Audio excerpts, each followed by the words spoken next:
Hello दोस्तों, तो चलिए आज हम लोग पढ़ते हैं रूट के बारे में। तो फ्रेंड्स, रूट के बारे में पढ़ने से पहले हमें ये पता होना चाहिए कि बॉटनी के जनक कौन है। तो फ्रेंड्स, जो बॉटनी के जो जनक है उन्हें थियोफ्रास्ट कहा जाता है फ्रेंड्स। तो फादर ऑफ द बॉटनी जो है फ्रेंड्स वो थियोफ्रास्ट हैं। तो आप ये इसे मत भूलिएगा कि बॉटनी के जनक कौन है। तो चलिए दोस्तों, वीडियो को आगे बढ़ाते हैं और जानते हैं रूट के बारे में। तो फ्रेंड्स, जो रूट जो है उसका जो विकास जो होता है वो मूलांकुर से होता है फ्रेंड्स। जो ज़मीन की ओर जाता है उसे मूलांकुर बोला जाता है। जो जड़ है जो स्टार्टिंग में जाता है उसे मूलांकुर बोला जाता है दोस्तों। और जो ऊपर जाता है उसे प्रांकुर बोला जाता है। तो दोस्तों, जो रूट जो होता है फ्रेंड्स वो जियोट्रॉप होता है। तो फ्रेंड्स, आपके मन में ये सवाल उठ रहा होगा कि जियोट्रॉप क्या है। तो जियोट्रॉप उसे बोलते हैं जो ज़मीन की ओर गति करता है। तो आपको पता ही होगा कि मूलांकुर जो है वो ज़मीन की ओर गति करता है, भूमि के नीचे गति करता है, इसलिए उसे जियोट्रॉप बोला जाता है। इसे इसका सिंबल वी प्लस प्लस से दर्शाया जाता है इसको। और ये फोटोट्रॉपिक नहीं होता। फोटोट्रॉपिक का मतलब होता है ये आकाश की ओर गति नहीं करता। तो सही बात है कि ये जो मूलांकुर है वो आकाश की ओर गति नहीं करता, क्योंकि वो तो भूमि की ओर गति करता है। और फ्रेंड, जो ये जड़ जो होता है वो जो पौधे को जो है वो यांत्रिक सहारा प्रदान करता है।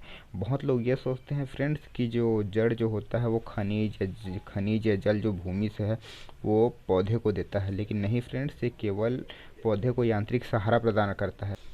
फ्रेंड्स, जो पौधे को जो है वो जो खनिज पदार्थ है, जो जल जो है वो जो है रूट हेयर जो है जो पौधे में होता है, जो जड़ों के पास पतली पतली, वो जो है वो खनिज पदार्थ और जल पौधे को प्रदान करती है फ्रेंड्स, ना कि जड़ केवल यांत्रिक सहारा प्रदान करता है। और फ्रेंड्स, जो जड़ के जस्ट आगे वाला जो पार्ट होता है जो थोड़ा वाइट वाइट होता है, सबसे लास्ट एंडिंग पार्ट होता है जो थोड़ा वाइट होता है, उसको बोलते हैं रूट केप। ये रूट केप का काम होता है फ्रेंड्स ज़मीन को, मिट्टी को खोदना, जिससे जो है जड़ आगे जा सके, अंदर धंस सके, जिससे उस यांत्रिक सहारा और ज़्यादा उसका जो मजबूत हो सके। इस वीडियो में आपको दिख रहा होगा कि जो ये वाला जो पार्ट है वो रूट है। जितने भी मोटे मोटे दिख रहे हैं वाला पार्ट जो रूट है, जितना भी पतला जो दिख रहा है आपको, ये जो पतले पतले जो दिख रहे हैं इसमें संरचना, उसको रूट हेयर बोला जाता है। इन्हीं के माध्यम से जो जल जो है वो खनिज पदार्थ जो है वो पौधे के सभी अंगों तक, विभिन्न अंगों तक जाता है फ्रेंड्स। और जो इसका लास्ट वाला जो पार्ट होता है, ये जो वाइट वाइट जो दिख रहा है आपका, जो रूट का लास्ट वाला जो पार्ट होता है, आप भाजी वाजी के पौधे में देखिएगा तो आपको पूरा क्लियरली दिख जाएगा। तो ये वाला जो पार्ट होता है वही रूट कैप होता है। इससे जो है पौधा जो मिट्टी खोदता है और जड़ जो है वो अंदर जाती है। दोस्तों, चलिए अब हम लोग समझते हैं रूट के प्रकार। तो रूट 5 प्रकार का होता है फ्रेंड्स। पहला है मूसला जड़। तो मूसला जड़ बेसिकली सभी में पाया जाता है फ्रेंड। स्टार्टिंग में सब मूसलई जड़ होते हैं, सभी जो पौधे होते हैं उसमें मूसलई जड़ होता है। उसके बाद जो सेकंड है फ्रेंड्स वो परजीवी। तो परजीवी रूट उसको बोला जाता है, परजीवी पौधा उसको जो बोला जाता है दोस्तों, जो अपना जो भोजन है या जो खनिज पदार्थ है, जो जल है, जितनी भी अपनी आवश्यकताओं की जो पूर्ति है वो किसी दूसरे पौधे से करता है। इसका सबसे अच्छा उदाहरण आपको अमरबेल मिलेगा। अमरबेल को यदि आप थोड़ा सा तोड़ के किसी दूसरे पौधे में यदि आप डाल देंगे तो कुछ दिन बाद वो पूरा फैल के एकदम हरा हरा हो जाएगा। वो अपना जीवन साइकिल वहाँ से स्टार्ट करना शुरू कर देगा, मतलब वहाँ वो नया रूट या नया पौधे में डेवलप हो जाएगा। तो तीसरा टॉपिक है फ्रेंड अधिपात। तो अधिपात पौधा उसे बोला जाता है फ्रेंड जो किसी अन्य पौधे पे उग जाता है। हम कई पेड़ ऐसा देखते हैं जिसमें एक नया पौधा उग जाता है, उसमें ज़मीन से नहीं, वो जो पेड़ है उसी के ऊपर से एक और पौधा उग जाता है। तो इसको अधिपात पौधा बोला जाता है फ्रेंड। दोस्तों, कई लोग के मन में ये सवाल उठ रहा होगा कि जो परजीवी पौधा है, मतलब जो अधिपात पौधा है, वो भी तो परजीवी पौधा है। लेकिन नहीं दोस्तों, अधिपात पौधा जो होता है परजीवी पौधा नहीं है। क्योंकि अधिपात पौधे पौधे जो होते हैं वो जो खनिज है या जो जल है वो इसकी तरह दूसरे पौधों से प्राप्त नहीं करते, क्योंकि परजीवी पौधा जो है वो दूसरे पौधों से डायरेक्टली ले लेता है। लेकिन अधिपात पौधे जो है वो जो खनिज है, जो जल होता है, वातावरण में उपस्थित जो नमी होती है हवा में, उससे प्राप्त करता है। तो ये जो है अधिपात पौधा परजीवी पौधा नहीं है। और चौथा टॉपिक है फ्रेंड आरोही आरोही जड़। आरोही जड़ को क्लाइंबिंग रूट भी बोला जाता है फ्रेंड्स। तो जो क्लाइंबिंग रूट हो जाए, जैसे कि आप लोग देखे होंगे कि कई जो दीवार जो होते हैं उसमें जो अनार वाले अधिकतर जो पौधे होते हैं वो ऐसे दीवार में चढ़ जाते हैं पूरी तरह से एकदम बेस बना के। तो उसको क्लाइंबिंग रूट या आरोही जड़ बोला जाता है दोस्तों। इसका सबसे अच्छा उदाहरण आपको मिलेगा अमरबेल। और बहुत सारे नार वाले भी पौधे होते हैं उसमें भी आपको देखने को मिल जाएगा। पांचवा टॉपिक है फ्रेंड्स अपस्थानिक जड़। तो अपस्थानिक जड़ वो जड़ें होती है दोस्तों जिसमें जो जड़ होती है वो पेड़ से ही डायरेक्ट निकल कर भूमि में चली जाती है।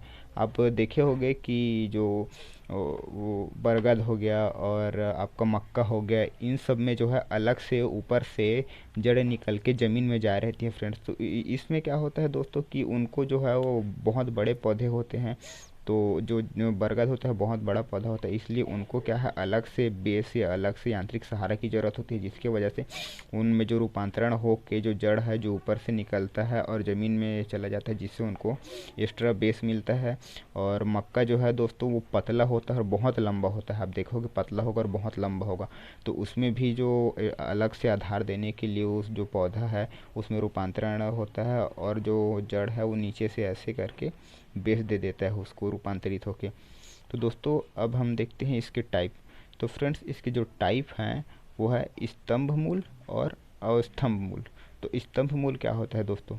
तो दोस्तों जहाँ जो जड़ है वो सीधे सीधे आके ज़मीन में जा रही है या 90 डिग्री के एंगल में ज़मीन में जा रही है तो उसे बोलते हैं स्तंभ मूल।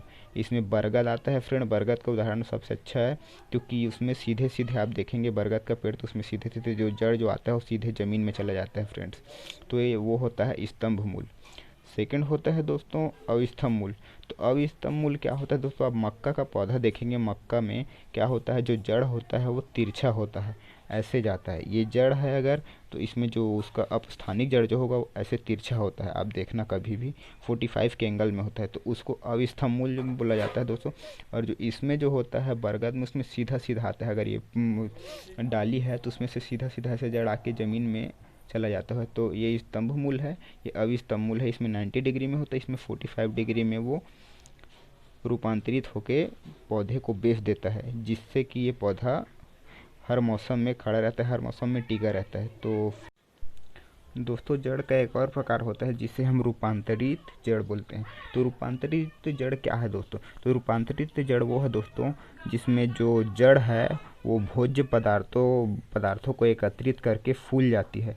तो अब बहुत सारे जो बाज़ार जाते होंगे तो बहुत सारे जो आप जो फल देखते होंगे वो ऐसा होगा कि जैसे आप स्वीट पोटैटो देख लिए, रेडिश देख लिए, कैरेट देख लिए या बीट रूट देख लिए, वो क्या होती हैं वो फूली हुई रहती हैं। तो उसका रीज़न ये है दोस्तों कि वो भोज्य पदार्थों को ग्रहण करके वो फूल जाती हैं। तो दोस्तों रूपांतरित जड़ को पहचानने का सबसे अच्छा सबसे आसान ट्रिक ये है कि जो रूपांतरित जड़ होगी जो नीचे से जो होंगे वो भाले की तरह नुकीली होंगे और जो सीधे ज़मीन पे गड़ जाएंगी। तो नुकीली चीज़ ज़मीन पे गड़ेंगी, ऑब्वियसली यही बात है, नुकीली चीज़ें हैं वही तो ज़मीन पे जाके गड़ेंगी ना। तो इसका सिंपल ट्रिक है फ्रेंड पहचानने के लिए कोई भी फल जो है या कोई सा भी वस्तु जो है जो नीचे ज़मीन पे सीधा हचाक से जाके गड़ रही है, इसका मतलब वो है कि वो रूपांतरित जड़ है। या जो भाले की तरह जो नुकीली होंगी, जो भी ये स्वीट पोटैटो को आप देखेंगे तो नीचे से जो नुकीली होंगी, रेडिश को देखेंगे तो वो भी नुकीली होती है, कैरेट को देखेंगे तो वो भी नुकीली होती है, और ये जो बीट रूट को देखेंगे तो वो भी आप नुकीली ही रहेंगी। तो जितनी भी चीज़ें अगर नुकीली हैं नीचे से, इसका मतलब ये है कि वो सब जड़ हैं। अब आपको मैं इसको उदाहरण के लिए अब मैं बोल दिया कि भाला की तरह नुकीली होंगी ऐसा बोल के, तो आप इसे डंडा में ऐसा सामने रख के जो भाला की तरह नुकीली है बोल के किसी का मर्डर करने मत चला जाइएगा, वरना आप मर्डर तो कर नहीं पाएंगे और वो आपको पीटेगा वो अलग है। ये मैंने आपको केवल समझाने के लिए बताया है कि जो नुकीली होंगी भाले की तरह जो सीधे ज़मीन में जाके गड़ेंगी तो नुकीली।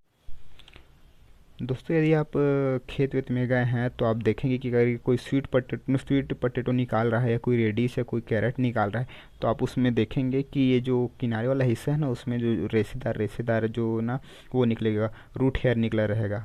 तो दोस्तों आप उसमें भी आपको क्लियर दिख जाएगा कि उसमें भी रूट हेयर है, जिसकी वजह से इसको पोषक पदार्थ जो पोषक तत्व जो जल खनिज जिसको इसको मिलता है उसमें आपको क्लियरली दिख जाएगा ये चीज़।